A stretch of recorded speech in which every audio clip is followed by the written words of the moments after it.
কথা বল খাওয়ার কথা বল আদা মিষ্টি লাল কি করে হয়ে গেল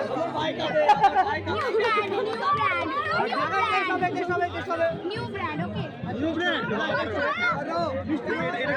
কি চল এটা খেতে হবে না হলে মেয়ে দেবো না আরে তোমাদের জন্য নিচে আছে আমাদের তোমাদের জন্য নয় কেমন লাগছে কি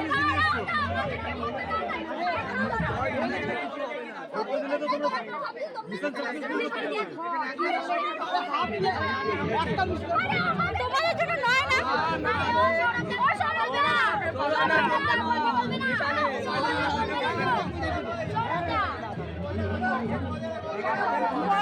এরা বিয়ে করবে নাকি সবাই দেখছি আমরা পর